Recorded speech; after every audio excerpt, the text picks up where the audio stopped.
Hi, I'm Myra Castillo. And I'm Sygiel Gonzalez, and welcome to Besties in Business. Today we're really excited to have Julie Sygiel, founder of Dear Kate, a revolutionary lingerie and activewear company with a patent-pending fabric that you created that is stain resistant and leak resistant. Julie is amazing and basically graduated with a chemical engineering degree from Brown and took the plunge into the rather unexpected fashion and lingerie industry. So we'd love to hear a little bit more about your vision for Dear Kate and kind of how this came to be and how you made this sort of vision come to life. So Dear Kate is a line of high performance underwear, and we just expanded into yoga pants this summer. We did a Kickstarter, so it's been super exciting. Super awesome. I'm actually wearing the yoga pants now. Walking out Comfy and fashionable. Exactly. I'm forget dress clothes. I'm wearing yoga pants from now on out. But I brought a few samples to show you of the underwear. This is actually our Ella Mini Hipster. So you can see that they're actually really cute and fun to wear, in addition to having our special fabric. So, I mean, in terms of where we are right now, we're based in New York City, and we mostly sell online. So that's where we're focused. We do work with about 40 retailers, but online we've shipped underwear to women in every state in the U.S., and I think we're at 36 different countries now. Wow, that's awesome. That's amazing. Awesome. So when people think engineering degree, they don't necessarily think fashion entrepreneur. So how did you take such a career path with such a clear-cut trajectory and sort of do something a little more out of the box? Absolutely. Yeah, it was really a class that I took my junior spring in college, and I took it for fun as an elective, an entrepreneurship class where you had to write a fake business plan for credit, and we came up with the idea of the underwear. So there were 4 people on our team, 3 girls and 1 guy who was a really good sport about doing a business plan about period underwear.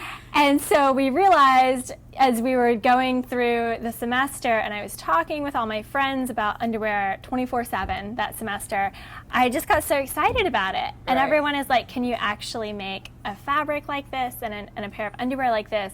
And at that point I was like, I don't know, because no one's done it before. And I wasn't studying textile engineering, but I was studying chemical engineering. I fell in love with the idea of this business and worked on it all through senior year, and reached out to fabric experts and domestic fabric manufacturers to get in touch with their research and development teams. And so over the course of 2 years developed our fabric. From there I was like, hands down, I want to do this instead of going back to a traditional engineering career. That's awesome. It's really awesome. I also read about the Ada advertising campaign that you did, and having women pose codeine in their underwear, and sort of some of that controversy. Can you kind of tell us what that came about? I know that you got some positive feedback, also some backlash, so can you tell us a little bit about that? Sure, yeah. So for several months now, when we launch a collection and we put out a lookbook with it,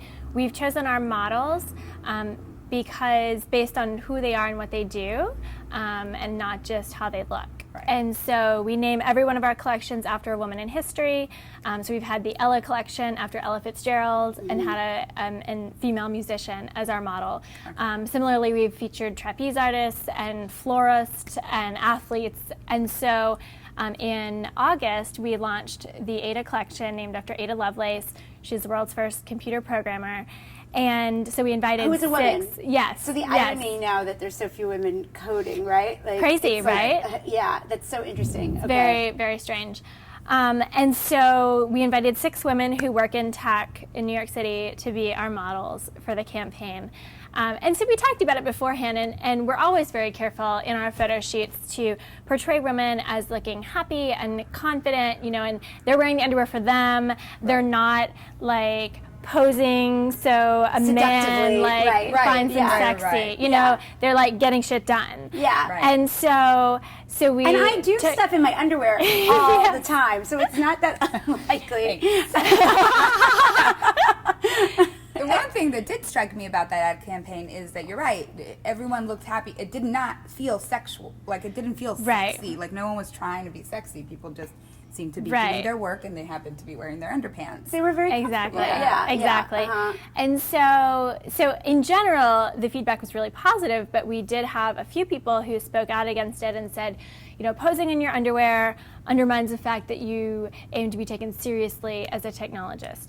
And so, they're trying to say that if you work in technology and you're a woman, then you have to behave a certain way, and you have to wear certain things, and, be careful if you wear too little, because that's going to cause men to look at you in a different light. Which is sort of like going against the entire feminist principle in the first place, right? I mean, I'm just thinking about women should be respected regardless of what we're wearing. And we shouldn't be dictating how we go about being a female doing anything, right? Exactly. Yeah.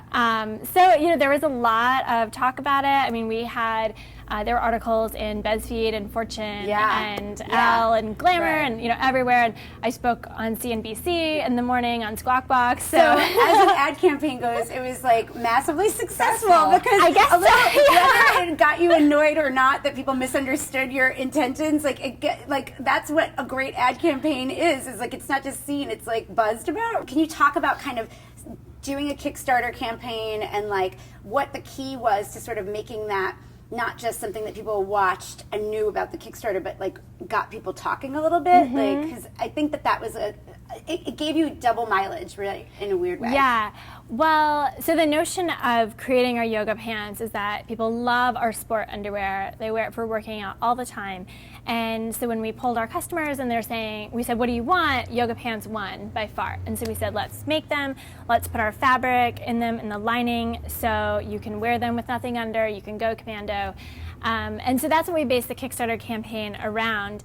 And I think it was interesting and caught people's attention because no other yoga pant is designed to be worn commando. And no one else is talking about it. And in our surveys and our research, 17% of women already don't wear underwear with their yoga pants, but the majority don't feel comfortable doing that. And so, we're learning a lot about what Sygiel likes to do in her underpants and what she without underpants. Without underpants.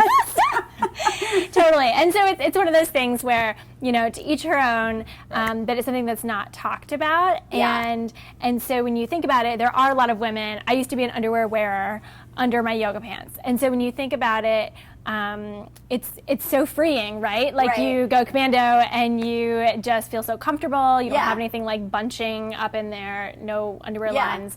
But I didn't feel comfortable. I felt like too exposed without our pants on. And so, that's when we put the campaign out there. And it turns out, a lot of women were like, this is great. I don't wear underwear, but like sometimes things happen. And I think it's so nice that we as women, think about how do women's bodies actually work and recognize them as real things. So prior to this Kickstarter campaign, I know that you had some outside investment in your company. Can you tell us that experience? I think it's a really interesting process, pitching to investors, really selling your idea and painting the picture for them. I think as a young entrepreneur and as a woman, oftentimes when investors would first look at me, especially male investors, they didn't automatically make the assumption that I was thinking big and that this could be something major. And so I really had to paint the picture and tell the story and say, what does that look like? Explain. And just how every woman goes through this. I would say the positives of outside funding is that it's let us do everything that we've done to date. I mean, it would not have been possible because our business is something where we have to have inventory. So it's definitely allowed us to get where we are and was totally the right decision for us. And I think, we were talking earlier about, the cons of raising outside funding. And, you do, when you bring on funding, you do have other people who have a stake in your business and they have a say in what happens to your business. And so, if you don't agree on what the next product is to launch, or how you're going to market something, or where it's going to be manufactured. Right. You know, you have to talk those things through. And if you want a good relationship, you have to be really nice and diplomatic and figure out something that's a win-win for everyone. Where do you see Dear Kate in 5 years? So there is so much that I want to do. I mean, starting with just our underwear and the yoga pants, I think there's so much opportunity for us to grow in those two categories. Every woman wears underwear. Pretty much everyone has yoga pants now in the U.S. I think every woman needs the section of Dear Kate's in her lingerie drawer.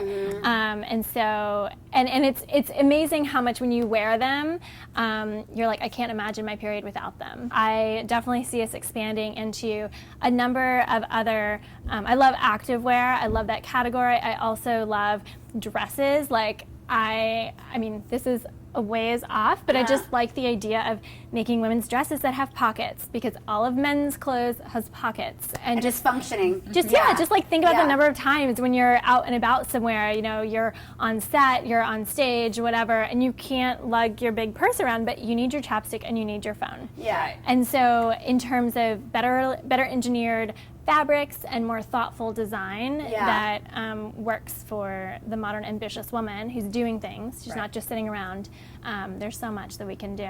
If you could go back and give your younger self, you're very young, so you don't have to go that far back, but if you could give your younger self sort of advice now that you've had this company for a while, what would that advice be?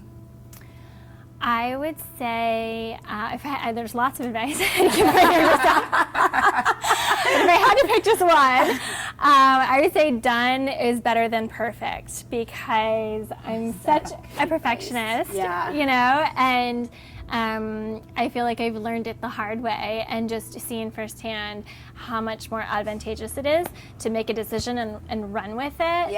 And fix it later. Because Make it doesn't tweaks. need to be perfect. Right. Well, that's how this will be. This project will be done, but not Maybe perfect. this one isn't the best one, but we'll be back. Exactly. Well, no, but I mean, like, thinking about it, I think that the notion of something perfect, like, is a myth. It doesn't exist. It doesn't. It does not. And it gets you so caught up from moving forward, because you get so like wrapped up in the preciseness, and I think that we forget that nobody knows how it originally looked in our brains. Like the, you know, I mean, that's a great could be a bit of whole advice. separate That could be a whole separate segment. I could talk about segment. perfectionism for a while. Thank you so much so for much. coming. And obviously, they can be purchased online at dearkates.com with an S. Yes. And then your Twitter and Instagram is at Dear Kates. Okay. And your personal Twitter is at Julie Sygiel. Okay, perfect. Excellent. Thank you again. And obviously, for anything else that you'd like to hear about Besties in Business, it's bestiesinbusiness.com and at Besties in Biz.